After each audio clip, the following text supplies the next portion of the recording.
Hi everyone, welcome to the first episode of Sam's House. Sam Wilkinson is my name for those of you who don't know me, and I've decided to put together some interviews with people that I've met through property. I've been selling houses in Melbourne for about 16 years, and I'm very fortunate to sell some beautiful homes, but more importantly meet some pretty amazing people and who have got some incredible stories through their experiences in property, but also personally and professionally as well. So having learned about these people and got to know them and over the years, I thought it'd be interesting for them to come on here and share some of their experiences so that you can get an insight and maybe learn from their experiences as well as you go through your own journeys in property. Now, on my, where is she? She's on my right there, is Charis James.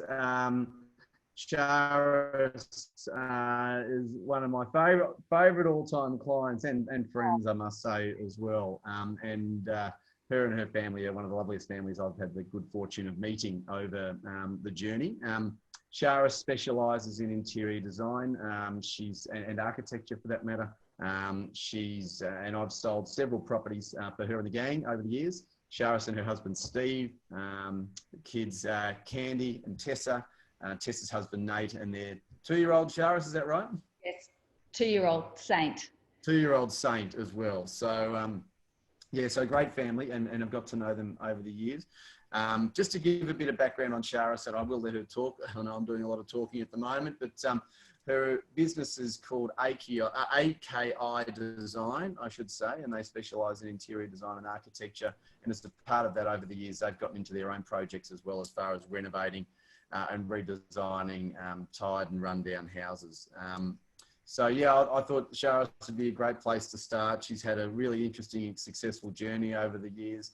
I've sold some beautiful homes that her and Steve have put together, and I thought, you know, there'd be some great learnings that we can pick up on there as well. Now we first met in, was it 2015, I think, Charis? That sound about right? Yeah, I think so. Yeah, it sounds, ages ago now, but yeah, it's 2015, I think. Yeah.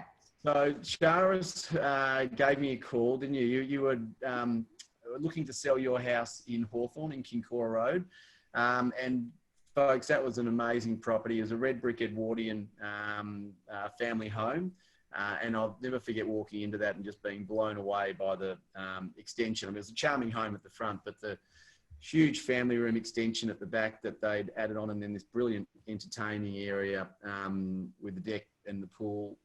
It was an amazing home. And for those of you who know Hawthorn will know that Kincora Road is really one of the top streets in Hawthorn as well, right on the doorstep of Glenferrie Road, with shops, cafes, transportation, you name it.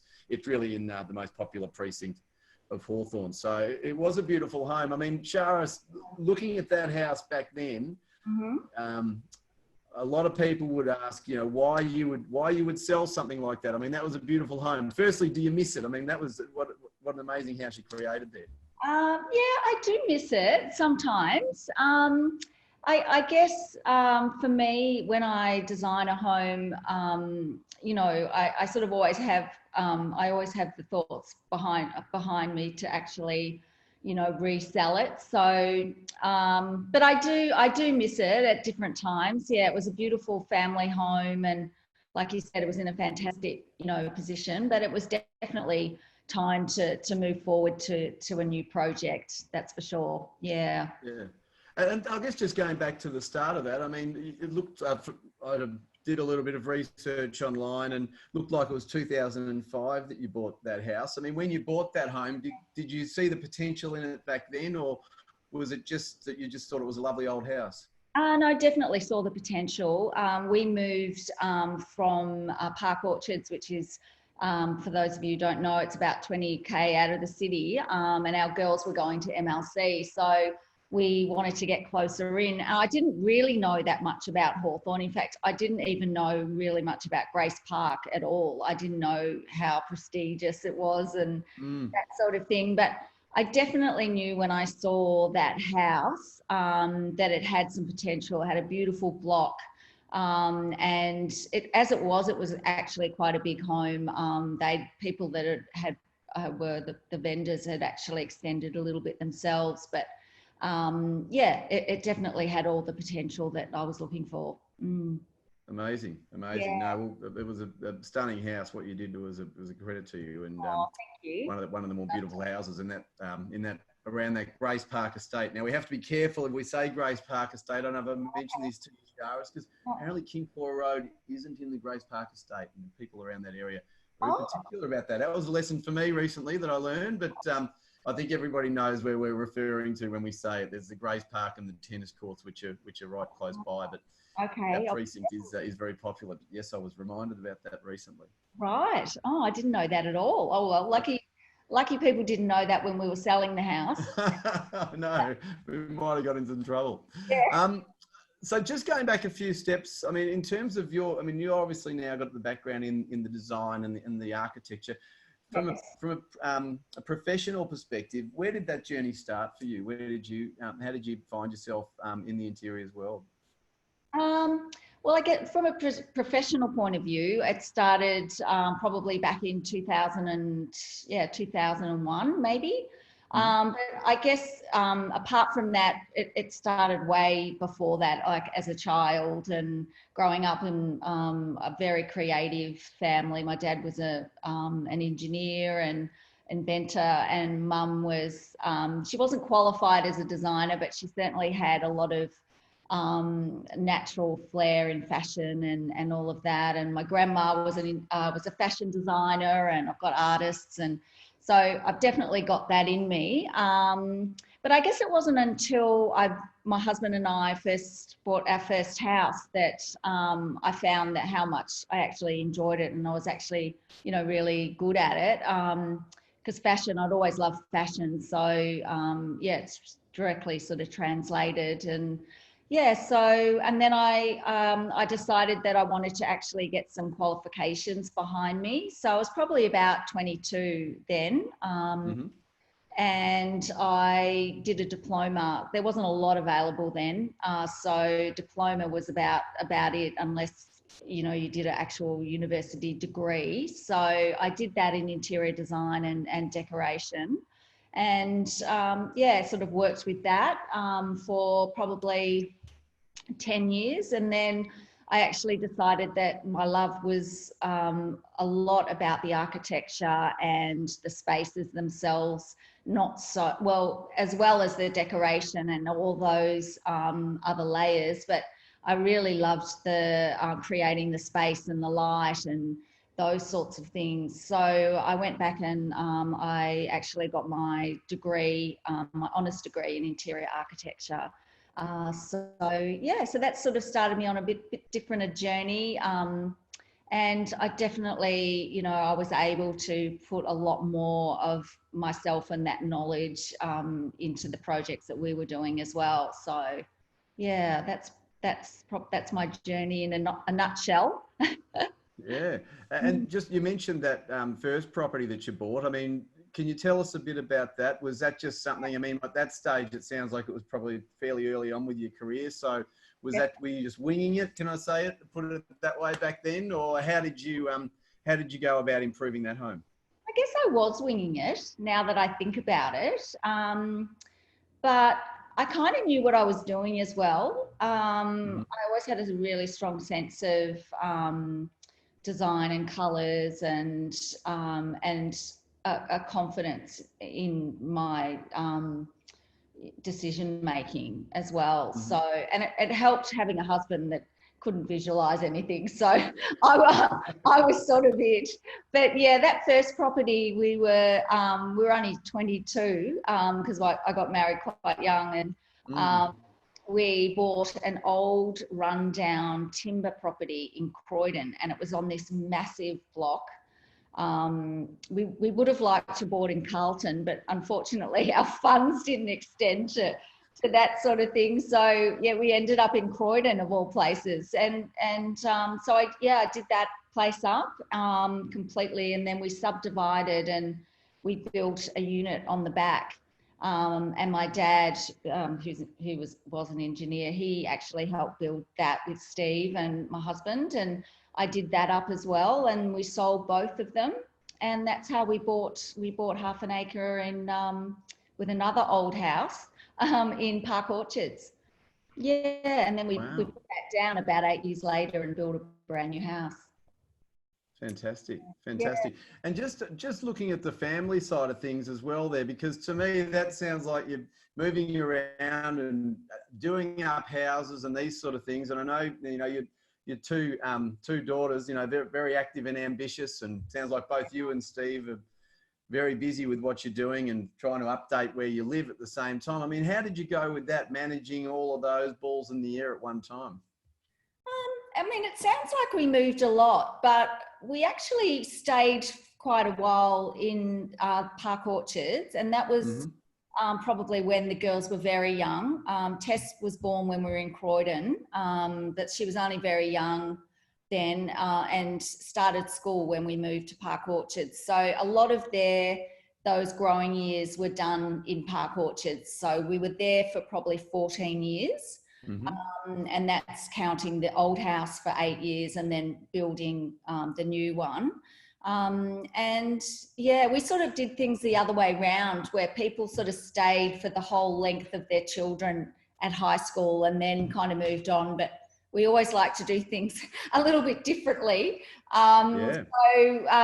We moved when our eldest daughter Tess was 14, and the younger one was 10. So we moved into Hawthorn, and they were going then to MLC. So it was, yeah, a bit of a different strategy for us. But yeah, like I said, we always like to do things a little bit differently. But yeah, they loved it too. Like, they got used to living in old houses and doing them up. So I think it's actually, looking at what they are like now, it's actually a good thing.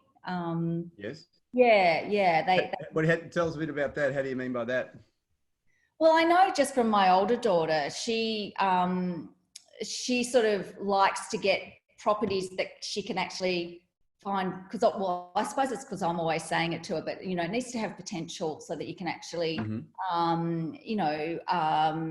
go in there and actually add things, whether it's just cosmetic or whether it's, a big extension or what have you, so that you can actually add value to the property. Yes. So I guess that's why, they, I know when I'm listening to them now and they talk about, we need something that we can actually do up, so I think it's stood them in good stead, and they don't have to live in luxury properties either. So yeah, it's good. Although I imagine they would have enjoyed that pool area and that big family room in Kincora Road when they were going through those late teenage years. I imagine a few good parties there. Yeah. Oh, definitely. Yeah, I think Candy, the youngest one, she was probably the one that was a little bit disappointed that we moved, because Yes. she was sort of there a lot of the time and very social with her friends there. So yeah, I think she was a little bit disappointed at the start, but she's okay now. Yeah. Okay, that's good to know. That's good to know. Yeah. Well, it's interesting that you mentioned that that's been something that you've certainly passed on to the girls. And I guess over the last 20 years or so, I guess the whole renovation projects and process has been somewhat glamorized by TV programs like The Block and these sorts of things. And talking about it now, I'm sure it sounds to many like the dream, to be able to, go in there and get your hands dirty and do something like this. Whereas I know in actual and practical terms, it could potentially be quite the opposite. I mean, in the case of the Hawthorn property, obviously for those of you who know that area, you'll know that it's a heritage overlay type area. So it's not just the building, there's the planning process of getting council approval of any type of modern extension there. What are some of the key learnings that you've had through the major renovation process, and how have you found that experience of not only the building but the planning as well? Yeah, well, that's the key, I think, the planning. I probably would have said that I'm not naturally a big planner. I go a lot by instinct. And I think to be successful in this area, you need to have both. You need to have that instinct and not afraid to act on it, but you will also need to have that planning and a lot of thought needs to go into the process, which is a really important part of, you know, even or especially what I do now with my clients. The planning is really important, and that's having, you know, a plan right from, you know, the exterior, the interior, you know, your materials and finishes, and where you see that end result as well, so that you can have things running smoothly, and, you know, where your budget's heading and where your money's going. And yeah, it's very important to have those two things. Yeah, for sure. Yeah. So obviously that's something that you've now been able to, through what you've learned, bring into your business and guide people through. And with those, in terms of those projects that you're doing, are they do you take it from woe to go, from the raw house all the way through until the extension and final product these days when you're representing clients? I love to. Yeah, I like to do that. It's important to get your interior designer or interior architect or architect right there in the beginning, or everybody who's actually going to be involved, right down to the landscaper, you know, designer, and because everybody needs to know where the project's heading and what their little part of that is. So yeah, rather than a lot of people, you know, they go to the architect, depending on what the job is, if it's a new build or say a major renovation, they'll go to the architect first. And then sometimes they'll bring the interior designer in when a lot of decisions have already been made. So it's very important, I think, and not just because I am an interior designer, but to have everybody involved from the beginning, because then the journey is taken together. So the decisions are made together, and it's just, you know, it makes for a much smoother process and also a much better result. Yeah, I can imagine it'd be a lot more cohesive if everybody was in it together from the word go. Yeah.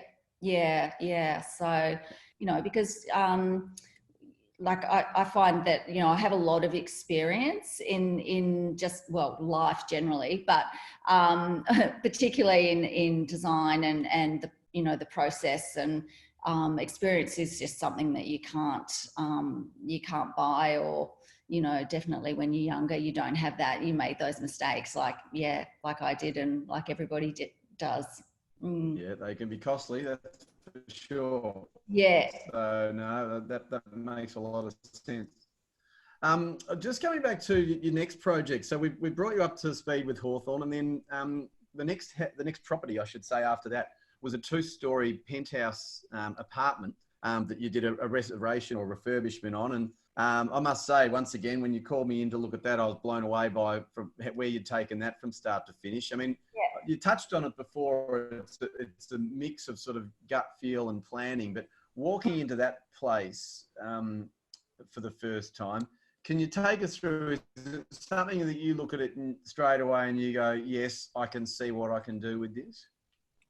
Yes, well, it was interesting with that property because I'd heard about those apartments probably 5 years earlier from someone that had that had bought in the building, and they'd said, you know, oh, I'd always wanted to live there, and I sort of thought, oh, you know, what's it about these apartments? And I really didn't think too much about it, other than, you know, it'd be interesting to see in one of them.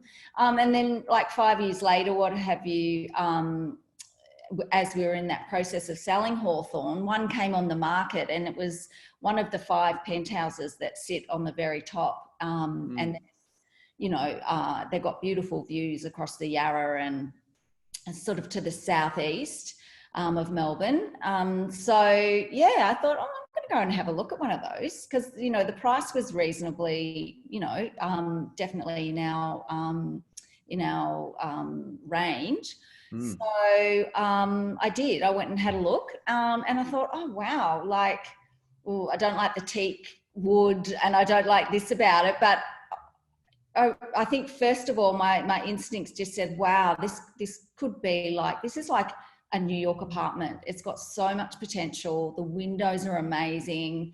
And yeah, I think I could really do something with this. And that is an example of instincts and gut feeling, where I just felt so excited when I went in, and I thought, oh, wow, I could do this, I could do that, you know, and I didn't hesitate to come home and talk to Steve, which I've always got to do first, and say, look, I think this could be a really great move for us. Like, you know, if we don't like it living in an apartment, well, you know, we can just sell and move on. But if we might love it, you know, because it was 4 bedrooms, 2 stories, like you said, and a really big apartment. So yeah, so that's how it happened. And after a couple of days of nudging my husband and saying, look, I really think this could work, yeah, we bought it. So yeah, and we renovated it almost as soon as our house settled in Hawthorn, and we were in it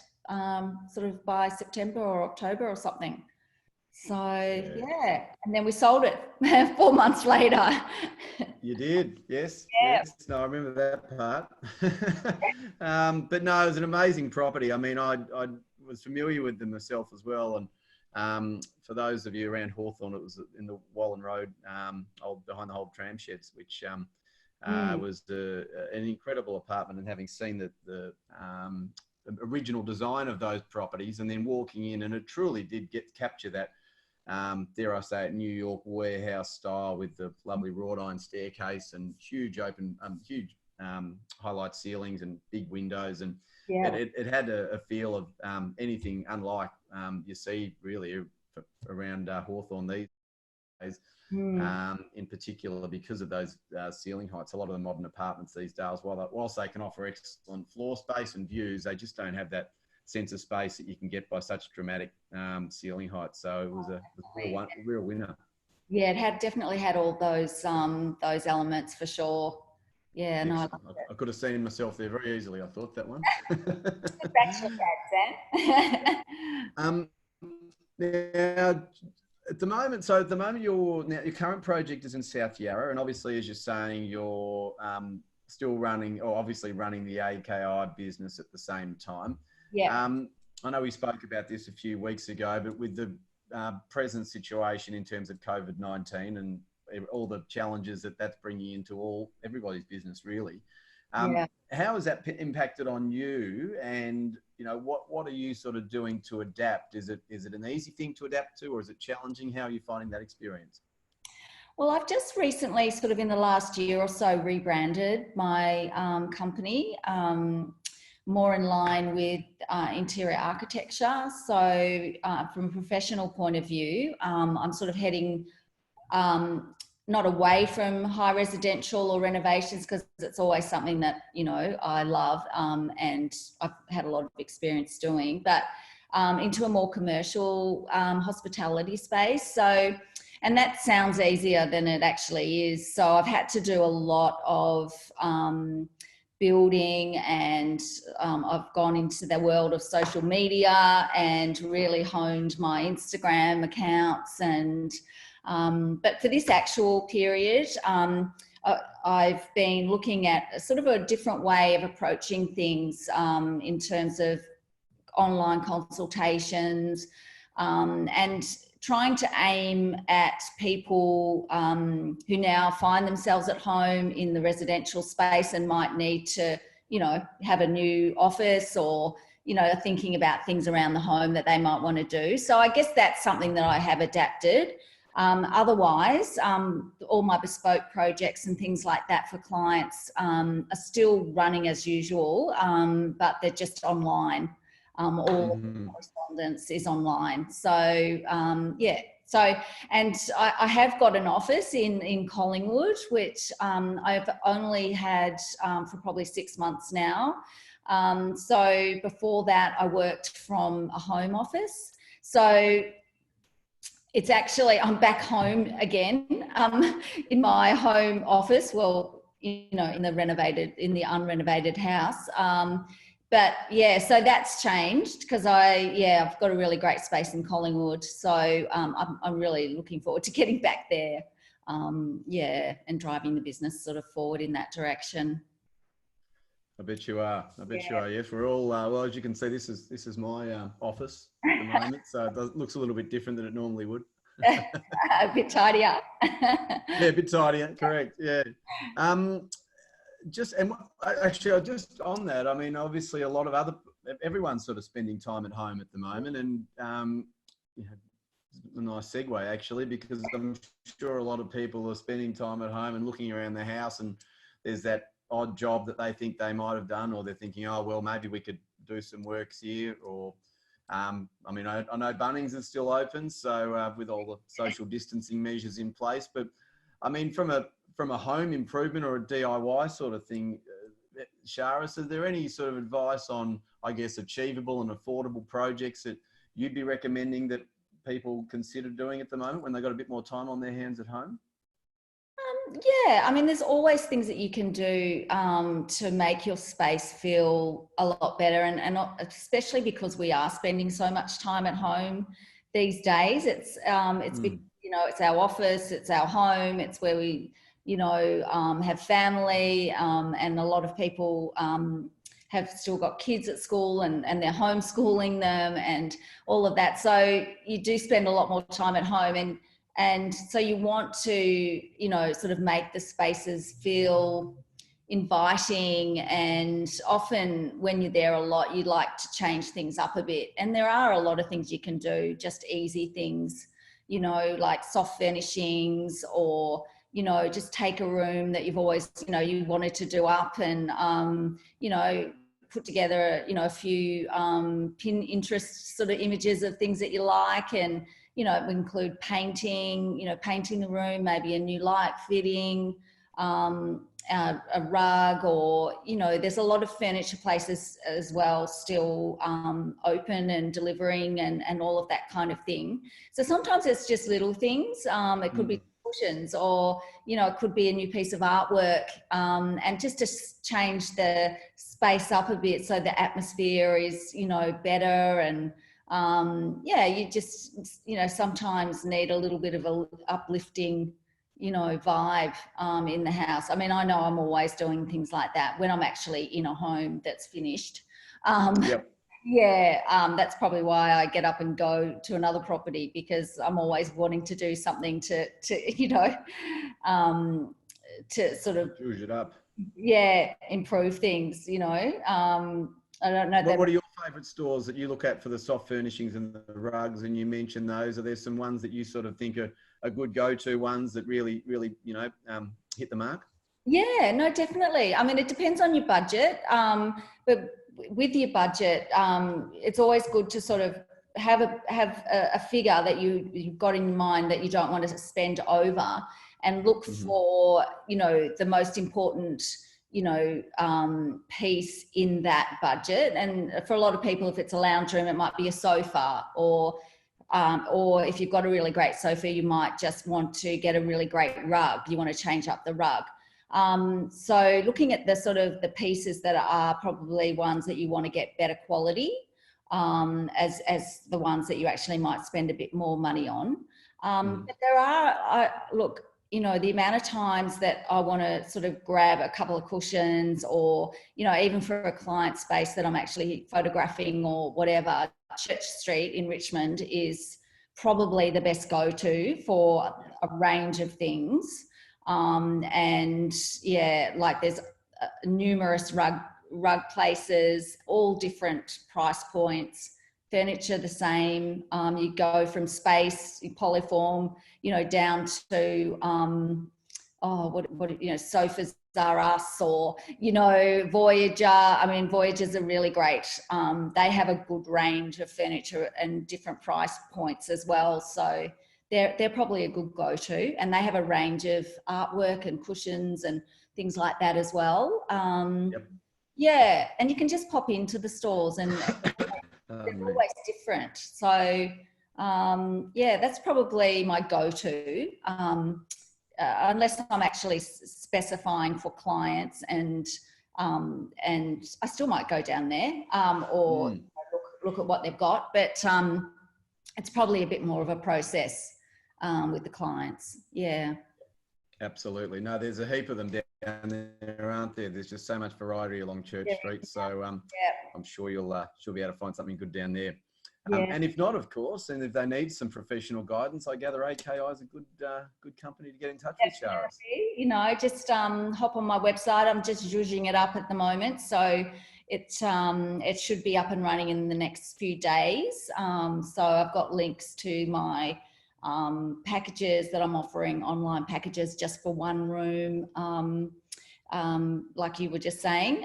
So I offer a full service there, and yeah, so jump online and have a look at that. Whether it's just a bit of advice, you can email me or whatever. I'm happy to help. Fantastic. Well, I'll pop those your Instagram and your email and your website at the end of the post here, so people know how to get in touch with you. But Charis, thank you so much for joining me today on my first interview. And look, thanks for bearing with me. I think we both got through pretty well. But look, there's some really great insights there. I know I've picked up on some things, even though we've known each other for quite some time. Just some real good insights into the renovation process, but also some styling tips in there as well. So thank you. Thank you for Say hi having to all the family. I will for sure. Excellent. Well, we'll keep in touch. Thanks everyone for watching, and we'll see you next time on Sam's House. See you soon. Bye.